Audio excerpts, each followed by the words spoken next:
This is a book called Prism. All of the poems are 14-liners. They're not conventional sonnets. It's show and tell again. There are these wonderful photos. There's 16 of them scattered throughout the book by an old friend of mine. And all of the poems have titles that indicate their colors. They're all take as their source a particular color. And the book begins and ends with white. And this is the first, and it's called The Opal Trees. When I awaken into the dream of your body upon my body, I am breathing the fragrant air of the opal trees, where shivering rags of light pearlesque the limbs of your body upon my body. As I awaken to the moonscape of this solitary bed, still feeling the soft satin of stone and the blossoms of the opal trees littering the sheets of earth beneath me, as their shattered rinds swirl through the branches of the dream of your body upon my body.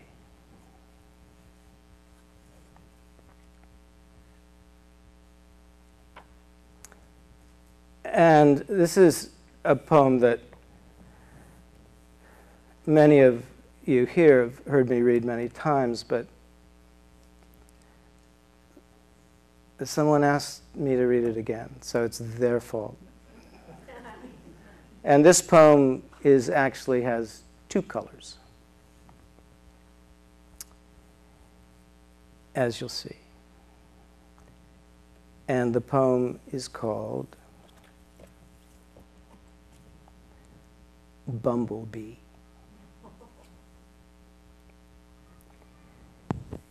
It was such a 50s kind of thing. The astonishing sport coat at the back of the drop-dead expensive Roman men's store I'd passed by almost every day just off the Corso. And sure enough, it was exactly my size. And it's almost impossible to describe the vibrating sense of pleasure, the soft lines of alternating butter and black gave to the haze left in the eye of the gazer, in this case meaning me, as I stood before the mirror, smoothing the lapels along my swelling chest, and the woman beside me, herself just a little breathless, turned and said, "Oh, honey, oh, honey."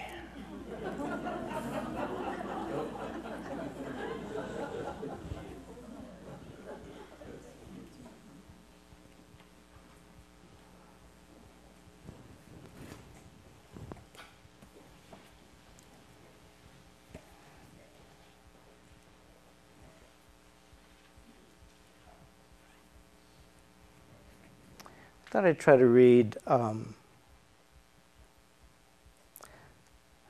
the first poem that was ever published of mine in a magazine other than a college literary magazine. And it's a poem that was selected by someone who would then be my teacher, the poet Donald Justice. And it appeared in the Iowa Review. When I was about 13, my father had to stay in bed for basically the better part of a year with heart palpitations. and really serious heart disease.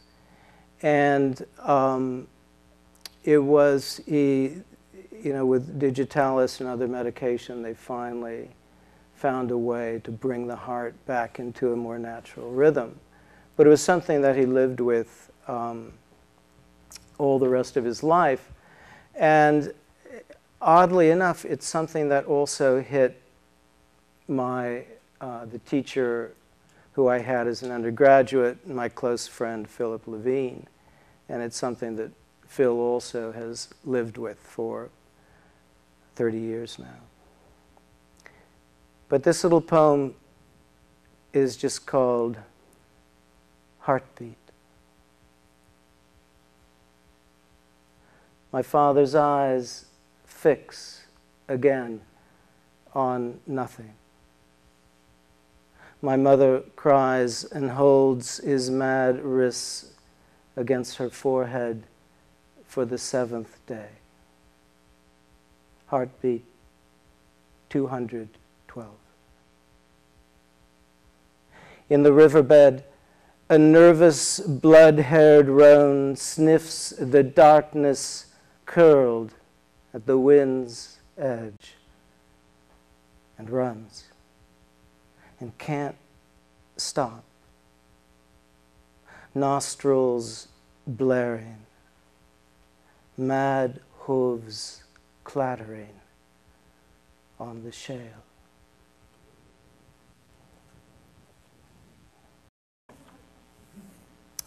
This is called The Aurora of the Lost Dulcimer. I need to say that this is, it's set in New Orleans, but it's a pre-Katrina poem. The Aurora of the Lost Dulcimer. You know what a dulcimer is, a 3-stringed Appalachian. My favorite Appalachian dulcimer had suddenly left on holiday. But that wasn't going to stop me.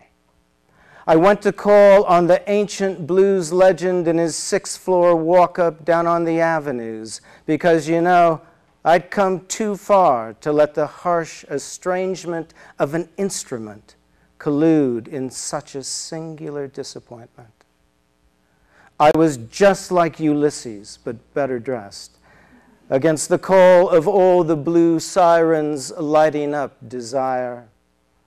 And the moment my riverboat had docked along the fat pier at New Orleans, I'd set off on my mission to step right off into that long-legged darkness with nothing to protect me but my flaming Koa 1937 Naoma Hawaiian guitar and the faith the songs that I knew were there awaiting me were the lessons I would pace like armor along the ragged seams of my soul, those soul patches for those soul scars.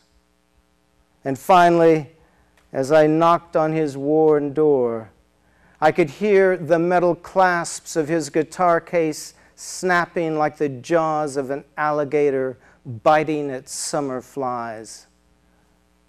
Then he opened up, just standing there, in a purple bathrobe over a torn t-shirt and freshly pressed jeans, smiling the way the moon smiles down on Lake Pontchartrain. And so began my true education and the resurrection of my good name. Thank you.